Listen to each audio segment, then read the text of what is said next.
नमस्कार, जेके प्राइम में आपका स्वागत है। मैं हूं विनोद कुमार। दर्शकों, आपको बताते चले कि आज डिलिमिटेशन कमीशन ने सारी चीज़ें क्लियर कर दी और स्पष्ट कर दिया है कि जो अफवाहें फैला रहे हैं वो बिल्कुल बेबुनियाद हैं। वो जो कमीशन कर रहा है वो ईमानदाराना तरीके से कर रहे हैं। कमीशन चाहेगा कि जस्टिस हो, कश्मीर के साथ भी, जम्मू के साथ भी जस्टिस हो। उनके नज़रिए में जम्मू और कश्मीर में कोई अंतर नहीं है। उन्होंने बहुत सारी बातें बताई, खासतौर पर यह भी कहा कि पहली मर्तबा जम्मू कश्मीर में जो एसटी वर्ग है उसको पॉलिटिकल रिजर्वेशन यानी राजनीतिक आरक्षण जो है एसटी वर्ग को मिलेगा। साथ साथ उन्होंने ये भी बताया कि किस तरीके से पब्लिक डोमेन में इस ड्राफ्ट को लाया जाएगा और फाइनल ड्राफ्ट तैयार किया जाएगा। लेकिन बड़ी बात जो उन्होंने बताई, उन्होंने ये कहा कि 24 सीटें जो आरक्षित है पीओ के रिफ्यूजियों के लिए वो डिफ्रीज नहीं की जाएंगी, उसका अधिकार डिलिमिटेशन कमीशन को नहीं है। आपको बताएं कि कल जब बीजेपी के सदस्य मिलकर के आए थे तो रविंद्र रैना जो बीजेपी के अध्यक्ष है, उन्होंने कहा था कि 1/3 सीटें जो आरक्षित हैं पीओ के रिफ्यूजियों के लिए वो हमने कहा है कि डिफ्रीज होनी चाहिए। और आपको बताते चले ये कमीशन का राइट ही नहीं है, यानी बीजेपी ने बरगलाने का प्रयास किया है।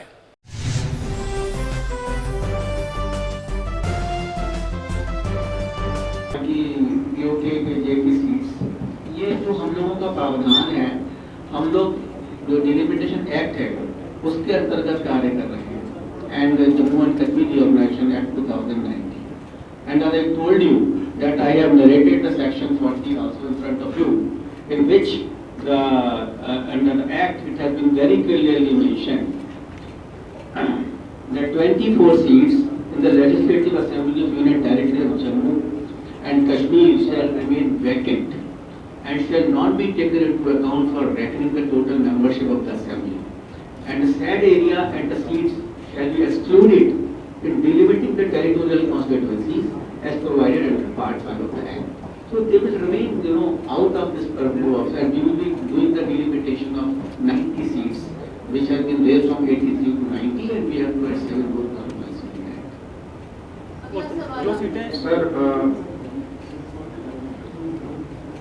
सर, सर, फहीम खान एक बच्चा। सर, डिलिमिटेशन कमीशन का जो विजिट है, सेंसस को लेकर बहुत सारे सवाल जो उठाए जा रहे हैं।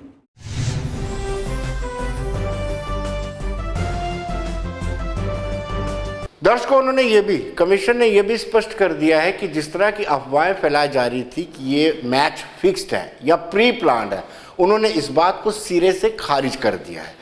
उन्होंने कहा कि अगर प्री प्लान या फिक्स्ड होता तो हम दिल्ली में बैठ करके भी ड्राफ्ट तैयार कर सकते थे। हमें क्या ज़रूरत पड़ी थी श्रीनगर, पहलगाम, किश्तवाड़ और जम्मू आने की। उन्होंने साफ कर दिया है कि ईमानदाराना तरीके से एक ड्राफ्ट तैयार किया जाएगा। उसमें ये निगाह नहीं होगी कि कश्मीर में ज़्यादा वोटर हैं या जम्मू में ज़्यादा वोटर। जो पैमाना तय किया है, फिक्स किया गया है जो पैमाना, उसी के मुताबिक हदबंदी हो।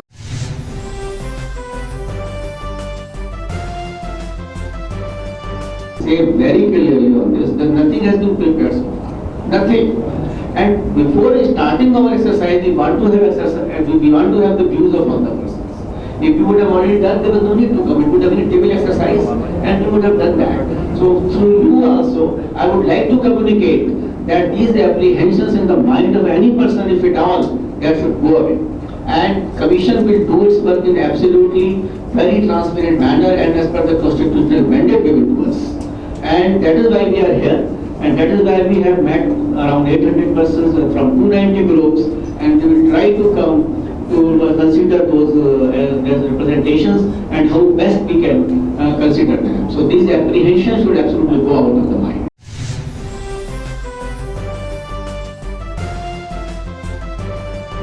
प्रक्रिया कब पूरी होगी ये भी उन्होंने स्पष्ट कर दिया। उन्होंने कहा कि 2020 मार्च में हमें कमीशन बनाया गया था और उसके बाद से लगातार एक्सरसाइज की जा रही, कोविड का भी असर पड़ा, लेकिन उन्होंने कहा कि 2022 को उनका टेन्योर खत्म होने वाला है और उम्मीद है कि उससे पहले पहले हदबंदी को लेकर के अपना ड्राफ्ट, जो फाइनल ड्राफ्ट है, वो तैयार कर दिया जाएगा।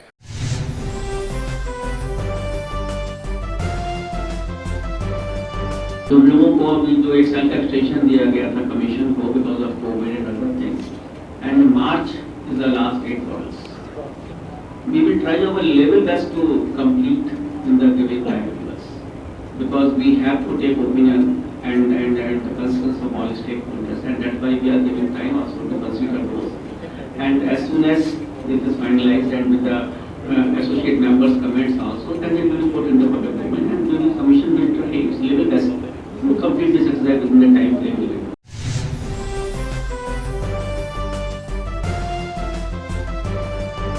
दर्शकों, बार बार ये सवाल उठ रहा है कि 2011 के सेंसेक्स के मुताबिक यानी जनगणना के मुताबिक क्यों परिसीमन हो रहा है, तो उन्होंने इसको भी स्पष्ट कर दिया। उन्होंने कहा कि जब परिसीमन आयोग का गठन किया गया था उसमें यह कहा गया था कि जो लेटेस्ट आपके पास जनगणना है उसके आधार पर परिसीमन किया जाए। उन्होंने ये भी कहा कि जो पिछला हुआ था यानी 1995 में जो जम्मू कश्मीर में परिसीमन हुआ था वो 1981 के उसके आधार पर किया गया था।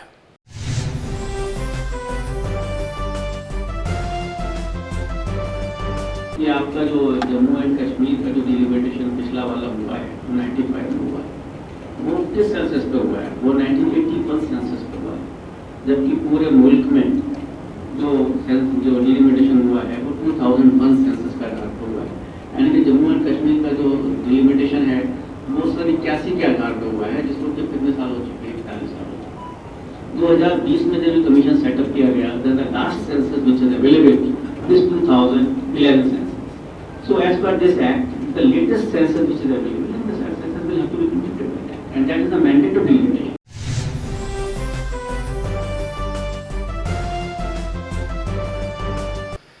पक्षपात की बात को लेकर के उन्होंने साफ कर दिया है कि परिसीमन आयोग के लिए दोनों ही खित्ते बराबर हैं।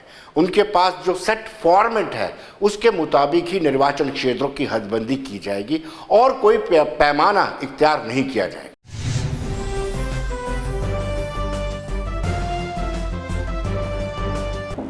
For us, Jammu and Kashmir is one unity, and as I told you, that the delimitation will be done on the census of 2011, but also considering the various features like the geographical compactness, the conveniences, public conveniences, accessibility, the communication facilities, and the topography of the various areas. So all these issues will be considered by the commission, and in this regard, lot of representation have also been received. So we see as a commission, we see it as a one unity. We do not bifurcate that how much will go to Delhi and how much will go to Jammu and Kashmir, but all the things will be done in a very transparent, and all whatever criteria has been adopted by the commission, that will be uniformly applicable to whole group.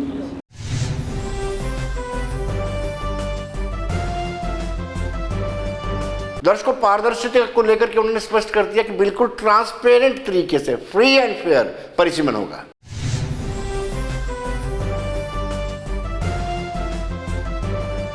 Myself and my colleagues here that the exercise is going to be transparent by the letter of law, and I don't think anybody should have any fears. We are very confident that we will finish this as per the letter of law and most transparent manner. Otherwise, we would not be coming and spending 3-4 days here talking to so many people.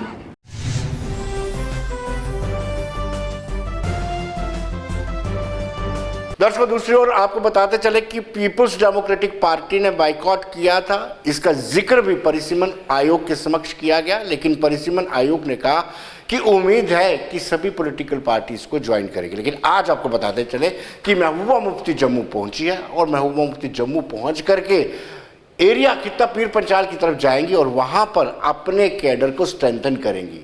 हालांकि आज उनका बजरंग दल ने विरोध भी किया, लेकिन महबूबा मुफ्ती ने 11 से ज़्यादा डेपुटेशन से मुलाकात भी की। पहले बताते हैं किस तरीके से विरोध किया।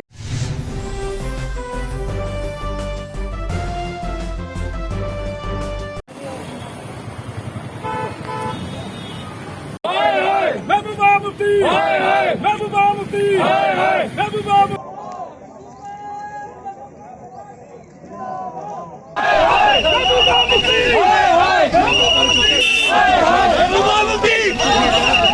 तिरंगे का अपमान करना हो, चाहे वो ये कहना कि पाकिस्तान के साथ बातचीत होनी चाहिए, जबकि जम्मू के कश्मीर के अंदर आतंकवाद इतना ज़्यादा बढ़ चुका है जैसे कि कुछ दिन पहले जम्मू में भी जो है एयरफोर्स स्टेशन के ऊपर अटैक हुआ। इस प्रकार की जो राजनीति लीडर हैं जो ऐसी गंदी राजनीति करते हैं, उन लोगों को हम कड़ा संदेश देना चाहते हैं कि यह जो देशभक्त लोगों की धरती है, जम्मू जो है राष्ट्रवादी लोगों की धरती है, ऐसी धरती के ऊपर ऐसे लोगों को हम कहीं भी पनपने नहीं देंगे, यहाँ पर राजनीति नहीं करने देंगे। तो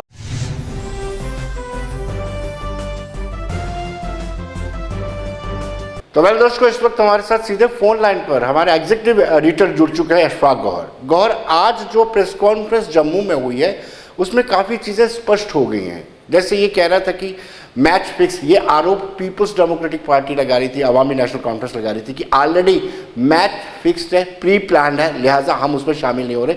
तो उन्होंने स्पष्ट कर दिया है कि अगर फिक्स्ड होता तो हम दिल्ली में ही ड्राफ्ट बना लेते। क्या आपको लगता है कि ऐसा कुछ है?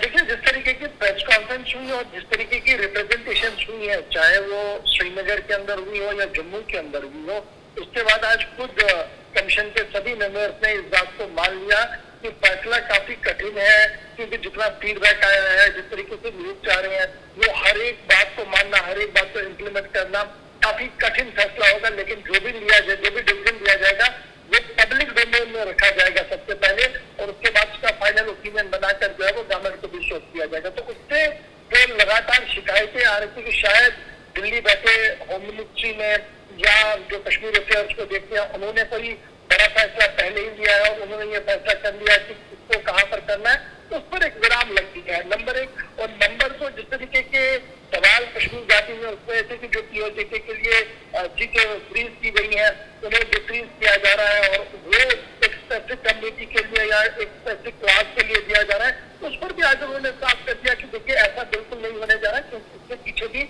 एक लीगल बैटल है और ये सरकार का ही डिसीजन है।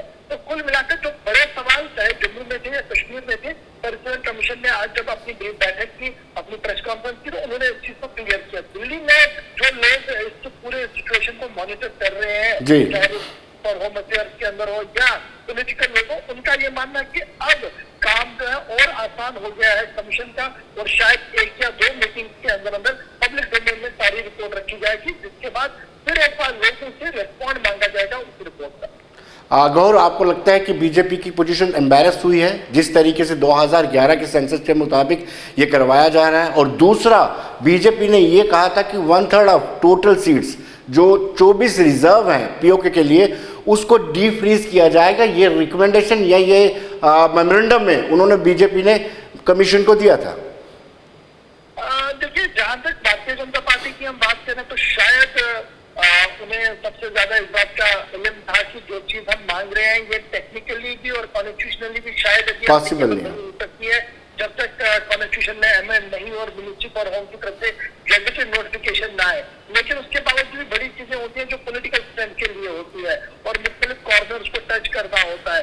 यही वजह है कि वो सारी चीजें जो हमने उस MOU में देखी, जो उन्होंने मेमोरेंडम दिया है कमीशन को, उसमें लगभग वो सारी बातें, अदरवाइज ये जो मेमोरेंडम दिया गया उससे पहले ही RTI के खुलासे में इस बात को डिलिमिटेशन कमीशन ने साफ कर दिया था कि ऐसा बिल्कुल भी नहीं होने वाला है, क्योंकि इसके पीछे एक कानून है और कानून को दायरे में रहकर हमने सारा काम जो है वो करना होगा।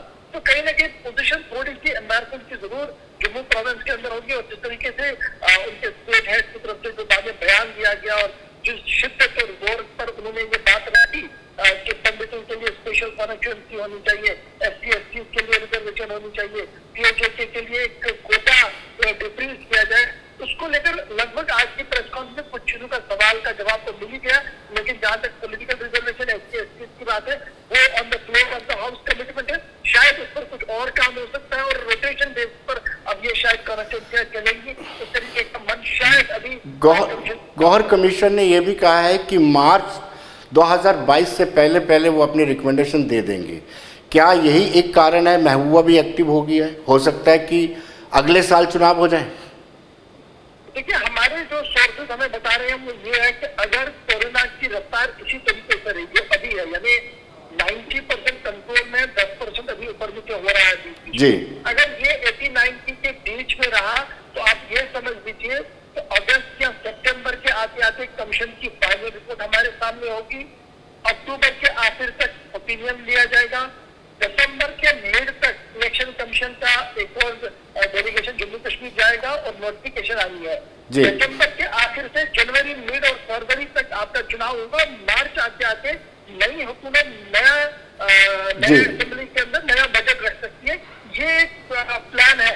अब ये प्लान कितना एग्जीक्यूट होता है, कितना जल्दी से चलता है, इस पर सबकी नजर रहेंगी। लेकिन फिलहाल मन इस तरीके का बना लिया है क्योंकि अगर कोरोना कंट्रोल में रहा तो पनिशमेंट के बाद सीधी बात है इलेक्शन होना है और इलेक्शन के बाद ही अगर स्टेट की बात है तो उसके बाद।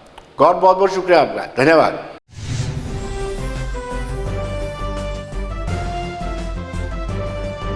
दर्शकों, डोगरा सदर सभा गुलचैन सिंह चाड़क ने ऐतराज जाहिर किया। उन्होंने कहा कि 8:30 बजे ही सभी संगठनों को बुला लिया था, मौका नहीं मिला।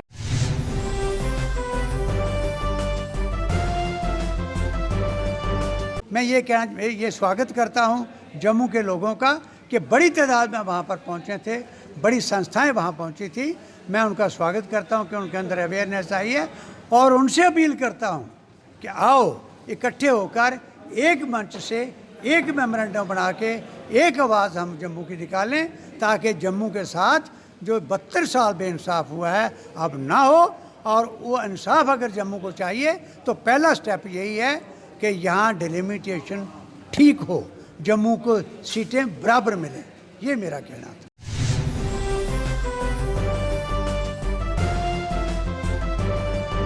दर्शकों, हमने RS पठानिया से बातचीत की, आइए देखते हैं उनका क्या कहना है।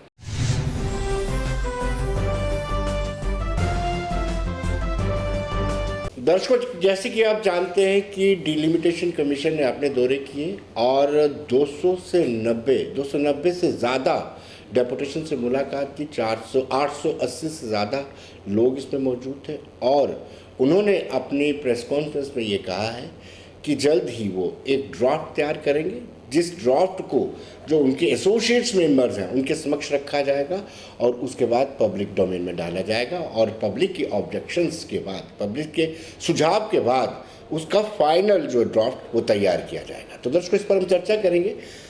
एडवोकेट RS पठानिया जो भारतीय जनता पार्टी के फॉर्मर MLA, वो हमारे साथ जुड़ चुके हैं। पठानिया साहब, आपका स्वागत है। बहुत बहुत शुक्रिया आपका विनोद जी। वेल पठानिया साहब, एक मुझे लॉजिक आपका समझ नहीं आया कि जब आप उनसे मिलने गए थे, आप भी उस डेपुटेशन के सदस्य थे, उसमें आप मिलने गए और मिलने के लिए आपने वहाँ पे कहा कि 1/3 of total seat reserve for POK उनको डीप फ्रीज किया जाए।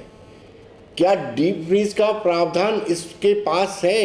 देखिए, ऐसा है, इसी बात पे कल डिलिमिटेशन कमीशन से भी बात हुआ है कि इससे पहले ये अपना फाइनल, जिसे कहते हैं रिपोर्ट फाइनल कर रहे कि वो एक रिकमेंडेशन भारत सरकार को दे। हमने हालांकि भारत सरकार के साथ भी बात की है और ये जो भारतीय, जिसे कहते हैं पार्लियामेंट और खासकर राष्ट्रपति का एक्सक्लूसिव डोमेन है, लेकिन let the delimitation represent the aspirations, जिसे कहते हैं wishes of the people of Jammu and Kashmir. जब विस्थापित जम्मू कश्मीर के, चाहे वो मीरपुर के, चाहे पुलंदरी के, चाहे मुजफ्फराबाद के, वो आज जम्मू कश्मीर में हैं, उनके नाम पे उनके नाम की हमने सीट्स रखी हैं। तो अगर वो लोग यहाँ हैं तो क्यों नहीं वहाँ पे कम से कम 1/3 लोग तो बाई एंड लार्ज एक रफ तरीके से बोले हमारे पास है, तो वाई नॉट 1/3 ऑफ सीट्स उनको डीफ्रीज करके और उन लोगों की आवाज़ भी जम्मू कश्मीर की विधानसभा में सुनी जाए, क्योंकि जम्मू कश्मीर का वो पार्ट है। पार्लियामेंट का रेजोल्यूशन कहता है कि वो जो जम्मू कश्मीर है वो भारत का अटूट अंग है। उसके अलावा हम भी, हमारा भी ये स्टैंड है, भारत के संविधान में हमारा ये बिल्कुल क्लियर एंड कैटेगोरिक स्टैंड है। और वो लोग जो हैं उनको रिप्रेजेंटेशन देने के लिए भी हम वचनबद्ध भी हैं और कटिबद्ध भी हैं। हमने सीट्स भी रिजर्व की हैं।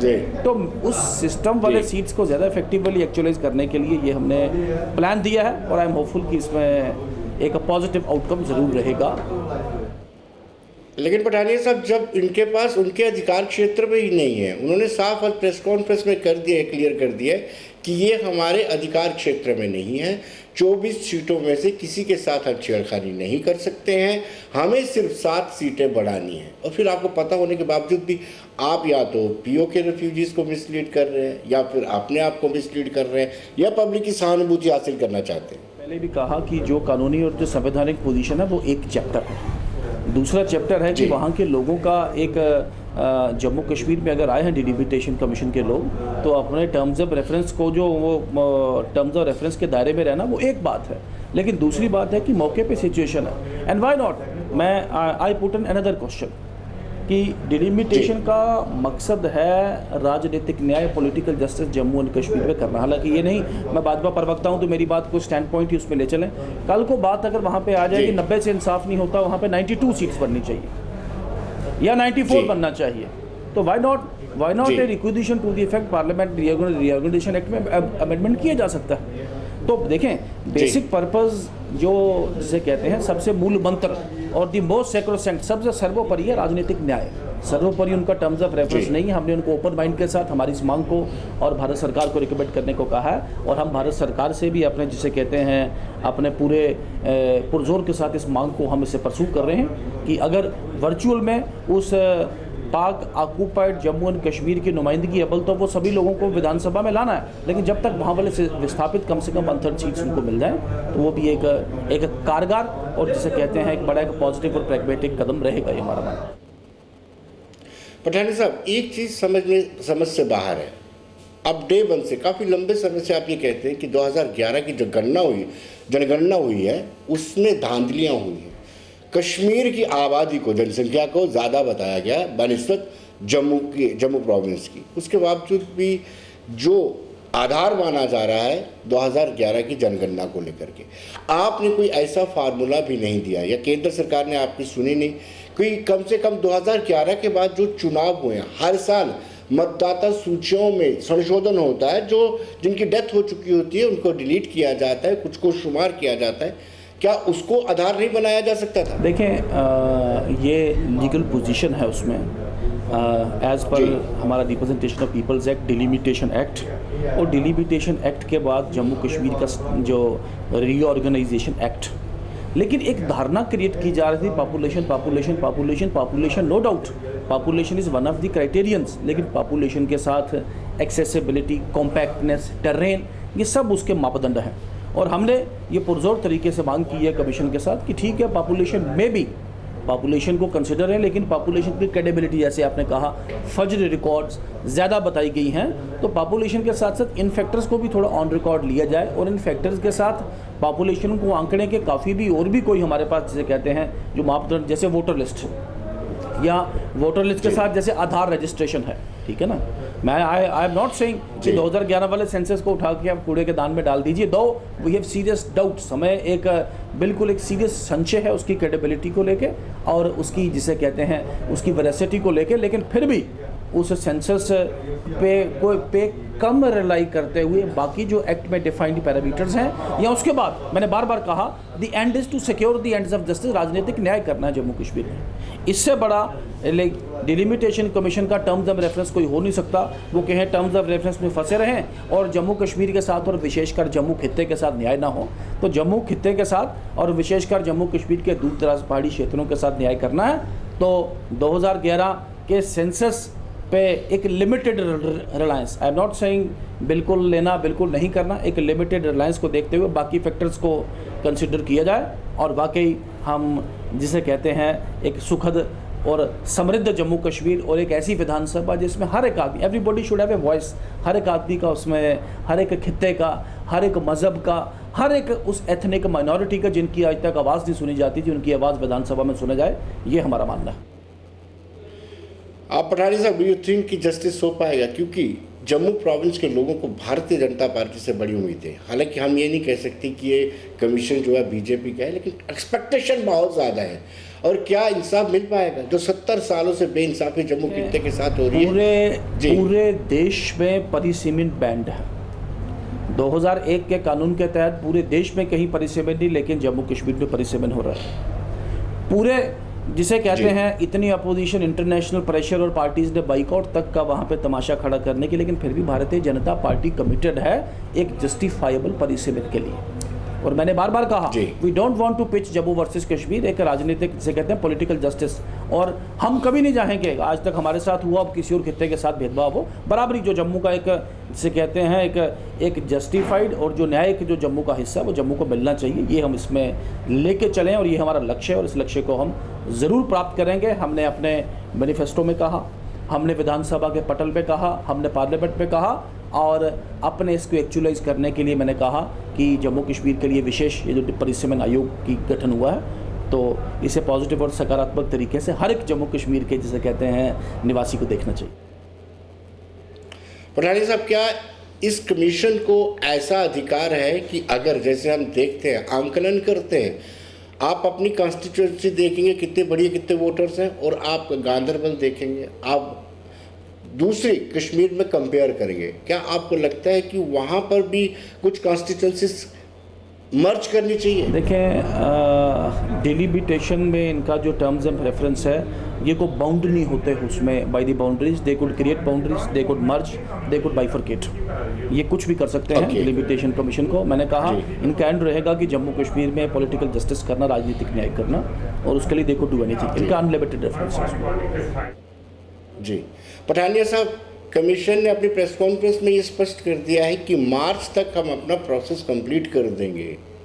क्या पार्टी इलेक्शन के लिए तैयार है? बिल्कुल तैयार है। जो हिंट कमीशन ने दिया है कि उनका टेन्योर जो है मार्च में खत्म होना और मार्च से पहले पहले वो अपनी रिकमेंडेशन भारतीय जनता पार्टी का एक एक कार्यकर्ता, कल चुनाव हो जाए, हम कल चुनाव के लिए तैयार हैं। और हमारी ये प्रखर और प्रमुख जिसे कहते हैं हमारी आशा और हमारी मांग है कि जम्मू कश्मीर में राजनीतिक प्रक्रिया बहाल हो, जम्मू कश्मीर के चुने हुए नुमाइंदे हैं, यहाँ के विधानसभा हो, यहाँ पे मंत्री हो, यहाँ पे मुख्यमंत्री हो, और लोगों की जो आवाज़ है वो सुनी जाए, और जो डेमोक्रेसी का जिसे कहते हैं जो पूरा एक circle, executive, judiciary, local self government में तो आई गए हमारे लोग, तो ये सारा एक पूरा एक जो सर्कल जो वो पूरा हो, ये हमारा मानना। लेकिन मुद्दे क्या रहेंगे? आपने पठानिया साहब कभी देखा है कि पार्टी मुख्यालय के बाहर रोज प्रोटेस्ट होते हैं? देखें, जिन्हें आपके नेता कुछ भी आश्वासन दे देते हैं। देखें, भारतीय जनता पार्टी से उनको मांग है, उनको उम्मीद है, तो इसलिए भारतीय जनता पार्टी के कार्यालय के बाहर ये लोग आते हैं। तो नो डाउट है हर एक के मुद्दे का कोशिश की जाती है उसका एक कानूनी और लॉजिकल एंड तक उसे ले जाना। अब एक एक करके अगर बारी सब पे करूँगा तो बात लंबी डिबेट। हमने हर एक इशू जो हमारी पार्टी के हदूद में, हमारे पार्टी के दायरे अख्तियार में, और जो पॉजिटिव तरीके से हल हो सकता हो, ये भी नहीं कि हर एक मसले का हल कि भारतीय जनता पार्टी के ऑफिस के बाहर नारे लगाएंगे और फिर जो इम्पॉसिबल से पॉसिबल बन जाएगा। हमने कोशिश की लोगों में, इस गवर्नर रूल में, लोगों में और ऑफिसर साहिबान और अथॉरिटीज़ पर सरकार का जो गैप है उसको पूरा करने की, उसको फिल इन करने की। कई जगह आपकी बात सच है, कई बार आशा पूरी नहीं होती, कई बार अपनी समझ में भी मुश्किल होती है। मुझे लगता है मेरा ही केस ठीक है, बाकी सारा सिस्टम ख़राब है। तो खैर, ये पार्ट ऑफ डेमोक्रेसी है, प्रजातंत्र का पार्ट है, और यही इसकी खूबसूरती है कि डिफ़र करने के बाद भी हम फिर इकट्ठे बैठते हैं और फिर एक सकारात्मक पहल के लिए बात करते हैं। यही इसी मंत्र को लेकर भारतीय जनता पार्टी चलती है। प्रधान साहब, पीपल्स डेमोक्रेटिक बाहर है, उनका कहना है कि ये डिलिमिटेशन तो संघ कार्यालय में पहले से ही हो चुका है। देखें, ये तो सिर्फ फॉर्मेलिटी है। पीपल्स डेमोक्रेटिक पार्टी ने पिछले 4 साल में 40 स्टैंड लिए हैं। एक फेल्ड चीफ मिनिस्टर और एक नाकामयाब पीडीपी की अध्यक्षा अलग अलग राग अलाप रही हैं, और मुझे लगता है कि उसके साथ अलीशा जिलानी जी के साथ एक इंटरसी कंपटीशन करके एक माहौल बनाने की जो कोशिश कर रहे हैं, मुझे लगता है ये अच्छी बात नहीं है। लेकिन आज की सबसे बड़ी जो पॉजिटिव बड़ी खबर है कि एल चंद्रा इलेक्शन कमिश्नर हैं, जो चीफ इलेक्शन कमिश्नर, उन्होंने इसका नोट लिया है और इसका संज्ञान लिया है। एक पार्टी जो इलेक्शन कमीशन के साथ रजिस्टर्ड है, लेकिन इलेक्शन कमीशन इलेक्शन के साथ ही चली हुई और इनसेपरेबली अटैच्ड जो उनकी जो प्रक्रिया है डिलिमिटेशन पॉलिसी, उसके साथ अपने आप को अटैच नहीं करना चाहती, ये बड़ा गंभीर है। और मुझे लगता है इस पे उक्त कार्रवाई की जानी चाहिए, और वो दिन मुझे लगता है दूर नहीं जब ये शायद कहीं राजनीतिक पार्टी से लेके कोई एक नया कॉन्फ्रेंस या कोई एनजीओ या कोई महाज बन के न रह गए। जी पठानी साहब, क्रेडिट जाता है भारतीय जनता पार्टी को, फर्स्ट टाइम एसटी को पॉलिटिकल रिजर्वेशन मिलने जा रही है। क्या इससे पार्टी को कोई लाभ होगा राजनीतिक तौर पर? देखें, ये प्रधानमंत्री नरेंद्र मोदी जी ने एक पहल की, आल पार्टी एक जो बैठक केंद्र में बुलाई गई, हर पॉलिटिकल पार्टी उसमें आई, और कश्मीर कोई भी आदमी ऐसा नहीं था जिसने उस न्योते को ठुकराया नहीं। हर एक आदमी ने ओपन माइंड के साथ तकरीबन 3.5 घंटे वो बात हुई है, और उसी के आज जिसे कहते हैं परिदृश्य में आप देख रहे हैं, उसी बैकग्राउंड में, उसी कैनवस पे आज डिलिमिटेशन कमीशन जम्मू कश्मीर आया है। पहले कश्मीर और अनंतनाग गया है, और फिर जम्मू और दूर दराज के क्षेत्र किश्तवाड़ में भी गया है। तो मेरा मानना है कि आने वाले दिनों में जल्द ही, वैसे मैंने कहा, चुनी हुई सरकार होगी। और देखें, भारतीय जनता पार्टी का बनना नहीं बनना वो एक सेकेंडरी इशू है। तो ये देश के हित में और जम्मू कश्मीर के हित में है कि सबसे पहले चुनी हुई सरकार बने। लेकिन हमारा फिर भी ये प्रबल यकीन और जिसे कहते हैं प्रखर हमारा एक बिलीफ है कि जम्मू कश्मीर में भारतीय जनता पार्टी की सरकार आएगी, भारतीय जनता पार्टी का मुख्यमंत्री होगा।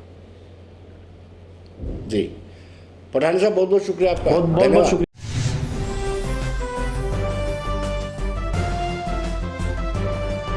तो दर्शकों, बने रहिए देश दुनिया की खबरों के लिए और मुझे दीजिए इजाजत।